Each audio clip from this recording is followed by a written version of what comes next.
And welcome to the Ring Weekly Catch-Up with me, Berth, and professional boxer Jack 13 Morris. Well, it's been an interesting weekend. A lot of people thinking that they basically got ripped off a little bit with pay-per-view. I don't want to say Berthy told you so, but hey, Berthy told you so. And obviously the big Pacquiao-Algieri fight, probably going the way most people thought it would. In fact, Algieri probably doing a bit better than he thought he would. But first thing first, Jack, the big pay-per-view weekend. Give us the rundown of what you thought about each of those fights. Maybe first, Cleverly Bellew. Were you surprised at the ineffectiveness of Nathan Cleverly?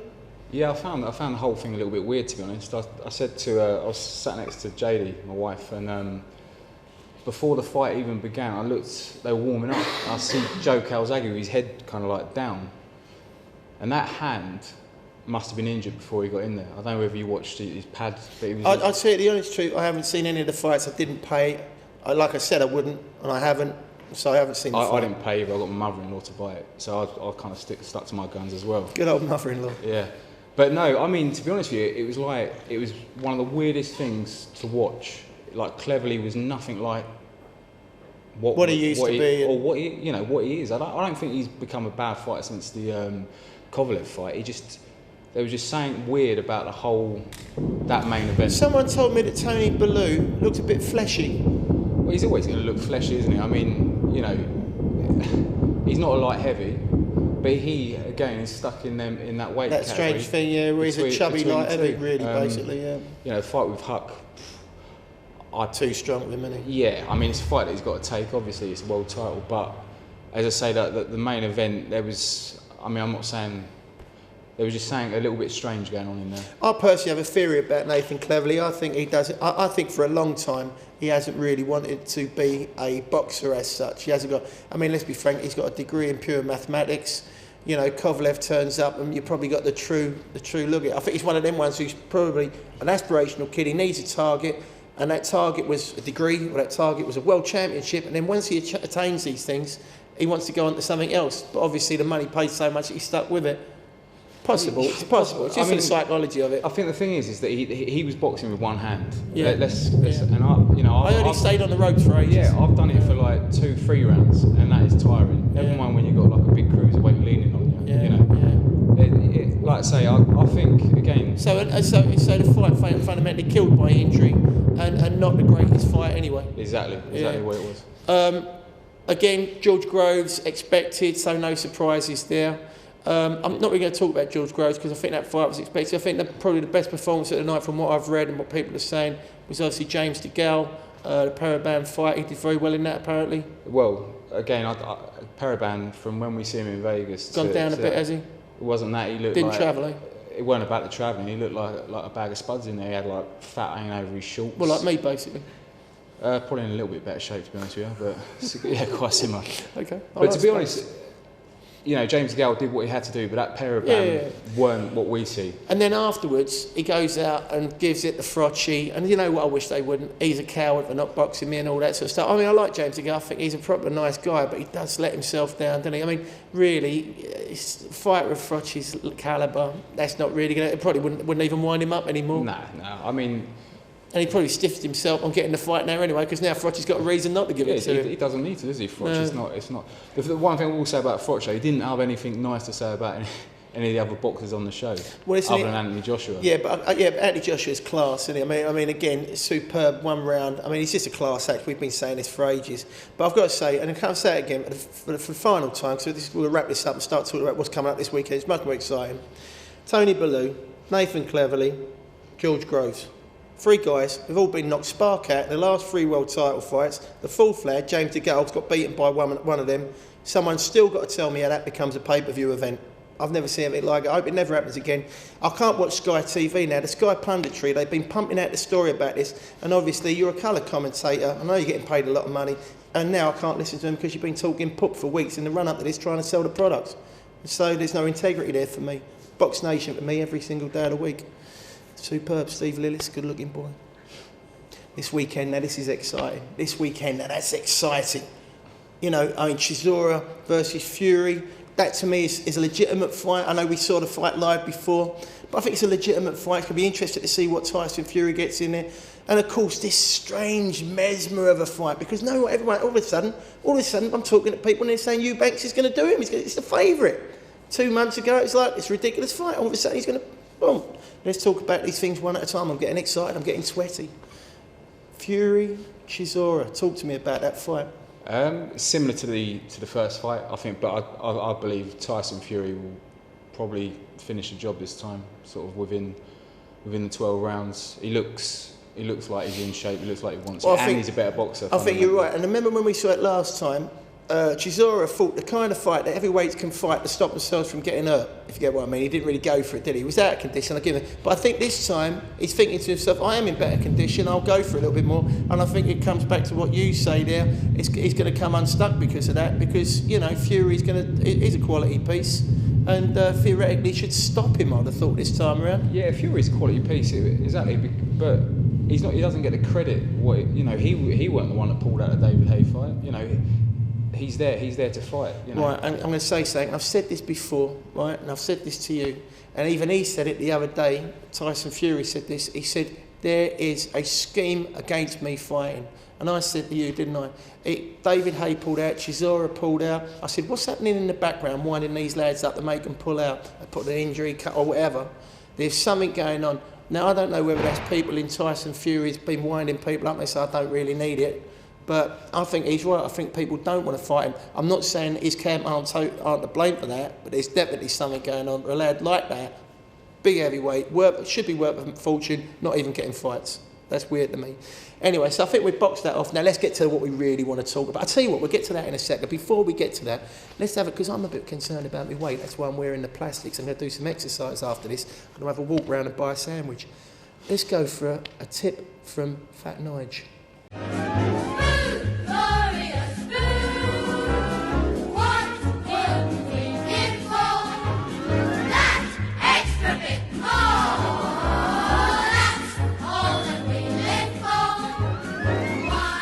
Hello, I'm Fat Nige.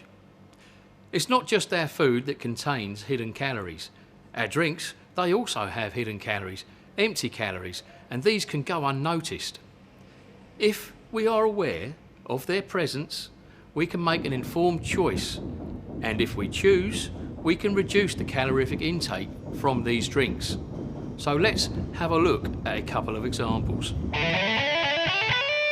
For example, a large latte, if you're ordering this from a coffee shop, contains about 300 calories.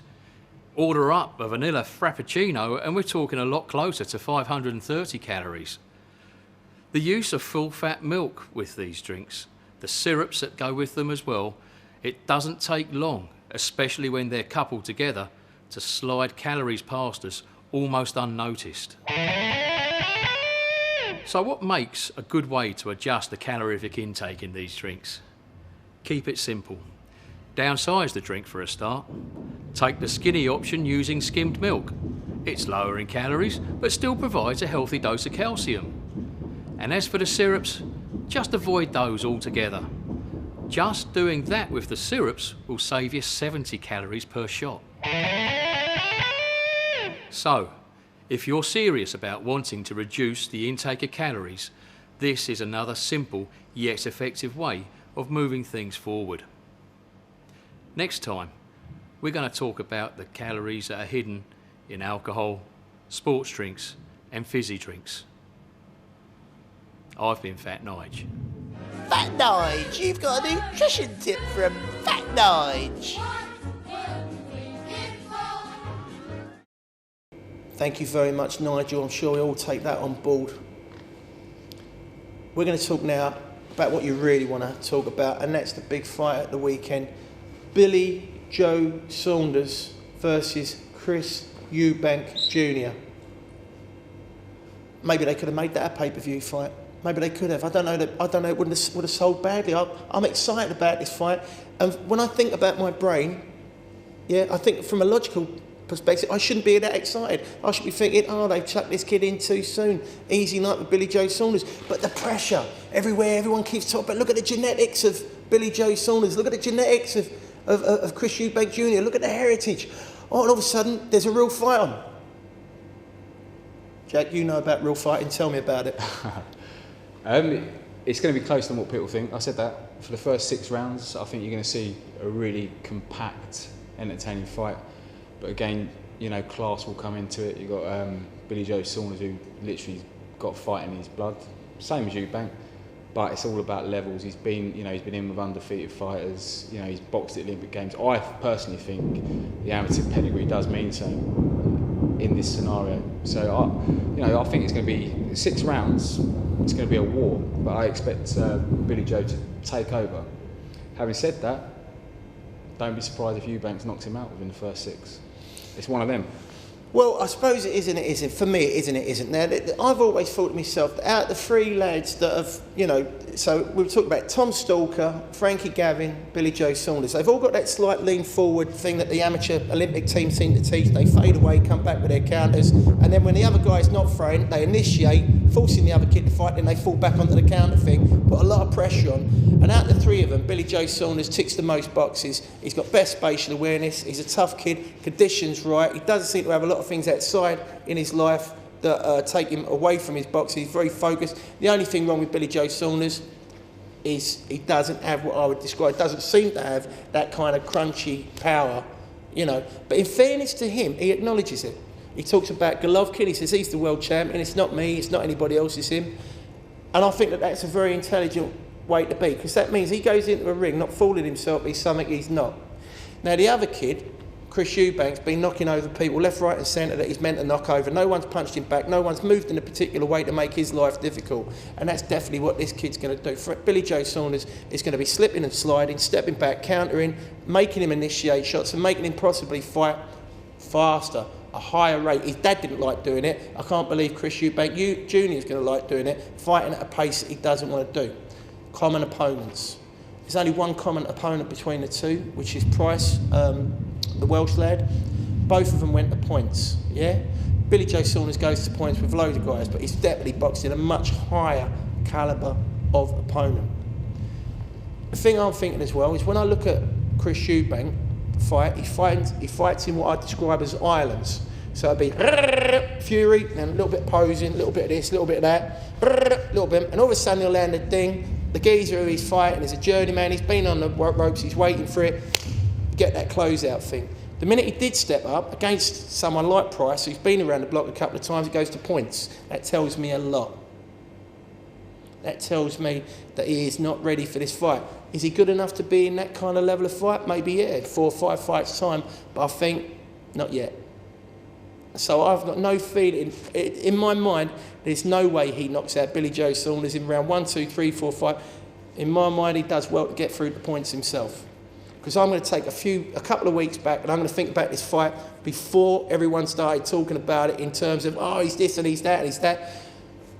That's my feeling about it. But I've got to say, and I'm not going to mention names, I've talked to someone who's very, very senior, border control, I'm not going to mention names, and he is absolutely convinced Eubank will win this fight. And I was surprised to hear that. So that's why it's a great fight. It is a great fight. I mean, you've got to look at it as well stylistically, like the Calzaghe-Eubank thing. You know, Billy Joe being a southpaw. Calzaghe could dig a bit more though, couldn't he? I wouldn't. You got to think though. Billy Joe Saunders is what? Is he 25, 26? He's still developing. It's not like, you know, he's sort of up into his 30s. I believe it. That's when a fight is. I personally don't think you're going to see a lot of power increase on that kid. It'd be interesting if he slightly adapted his style and stood there a bit longer, but he's a slippy, slidey fighter, isn't he? That's what he does. I mean, his last fight, he hit the geezer pretty hard. He didn't know where he was. You know, you can't say he's not. Well, he's also he has got power. When he knocks out the Australian kid at the Commonwealth defence, when he knocked out the Australian kid in 2 rounds, but then that Australian kid went out and lost in New York recently in a few rounds in a world title fight himself. But again, it comes back to the same thing. I don't think it's relevant. I think what's relevant is ultimately, can Eubank connect with him enough? Because I think with someone like Billy Joe Saunders, you punch him on the chin once, he ain't going to go over. And a lot of the guys that Eubank has punched on the chin once haven't gone over. The reason they've gone over is because he volume punched him. Is he going to get a chance to volume punch Billy Joe Saunders, one of the slipperiest fighters in Europe, possibly the world? Can't see that happening. Let's see.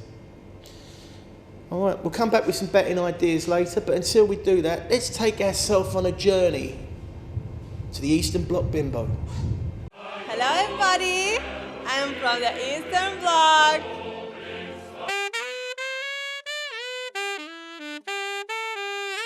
This week's competition winner will win this ring poster t-shirt. The original poster has been redesigned to pay homage to the classic 1970s blaxploitation film genre. And you will also receive this original fight poster, which verifies all the information. It's got official ring logo on the back. It looks great on, but you're naughty, naughty man. It looks even better off. See you next week.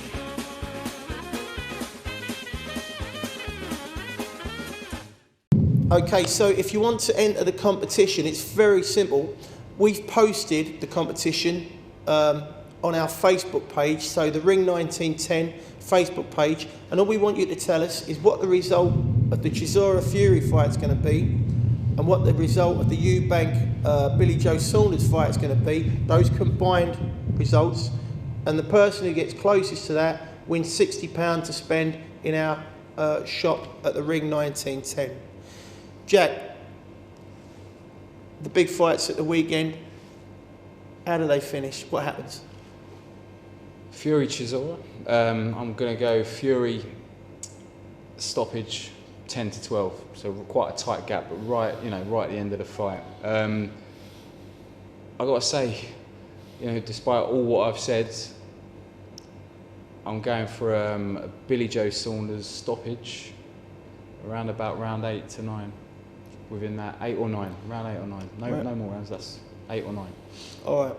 Okay, so I'm going to go for Chisora Fury. I think Fury does it quicker than that. I think he does it slightly longer than David Haye. I think the kind of region we're looking for, probably 7-8 rounds, that kind of level. I think he gets to Chisora. He doesn't hit as hard as David Haye, I grant you that, but I think he gets to Chisora earlier, or a lot more earlier than David Haye did when David Haye boxed him. And Billy Joe Saunders, I fancy this has all come a little bit too quick. I think if he gets through the first 3 rounds, which I theorise he will do, I think this fight starts to look very, very bad for Chris Eubank Jr. I could see him taking him out in rounds 5 and 6. I really can, because I think he will, if he gets the opportunity, he wants to make a statement on this. And ultimately, if he did do it, with hindsight, talking about what we talked about today, I don't think you could really knock Eubank for that.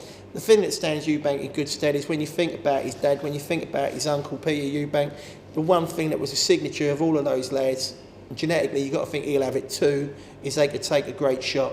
But the other 2 lads never went to a private school. So who knows, maybe that'll have a little effect. You don't know where this kid's really coming from. It's all been set up for him. This fight on Saturday night is not set up for Chris Eubank Jr. to win. And that would be the thing that would make me think it's all come a little bit too soon. I suppose we'll see. We're not going to be on next week, and we're going to be on in January, but get onto our Facebook page, enter that competition. We are going to do one more show, but we're going to try and pick the best bits from the shows we've already done. I'm about to go and do some exercise, so hopefully when you see me in 2:15, it'll be a slimmer version. I know my wife hopes that. And obviously Jack's going to be boxing here on the 18th, so if you want to find out more about that, then register with us the 18th of December. Register with us on the Ring 1910.